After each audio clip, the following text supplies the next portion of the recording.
வணக்கம். இன்றைக்கி நம்ம பார்க்க போகிறது நீர்முள்ளி. இந்த நீர்முள்ளி மூலிகையோட முக்கியமான பயன் என்னன்னு சொன்னிங்கன்னா, சிறுநீர் சார்ந்த பிரச்சனைக்கெல்லாம் மிக சிறப்பாக செயல்படும். சிறுநீர் சார்ந்த வியாதிகள் என்னென்னா, சொட்டு நீர், சிறுநீர் எரிச்சல், கல்லடைப்பு, இந்த மாதிரி பிரச்சனைக்கு மிக சிறப்பாக செயல்படும். அது மட்டும் இல்லாமல் சிறுநீர் வழியாக அல்புமின் சில பேர்த்துக்கு போகும், புரதப்பொருள். அது மாதிரி அல்புமின் போகிறதுனால கைகால் வீக்கம் இதெல்லாம் காணப்படும்.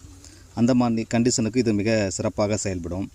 அப்புறம் யூரியா கிரியாட்டின் லெவல் சில பேர்த்துக்கு அந்த உப்பு நீர் அதிகமாக இருக்கும். அதுக்கும் இந்த நீர்மூலியை பயன்படுத்திட்டு வந்தோம்னா மிக நல்ல ஒரு ரிசல்ட் கிடைக்குங்க நண்பர்களே.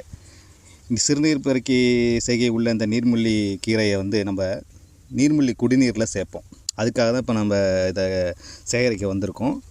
நீங்கள் சித்த மருந்து கடையில் அதாவது நீர்முள்ளி குடிநீர் அப்படின்னு சொல்லி கேட்டிங்கன்னா அந்த மூலிகை கஷாயம் நமக்கு கிடைக்கும். நீங்கள் அதை தினமும் எடுத்துகிட்டு வந்தீங்கன்னா இந்த பிரச்சனையிலேருந்து நல்ல ஒரு தீர்வு நமக்கு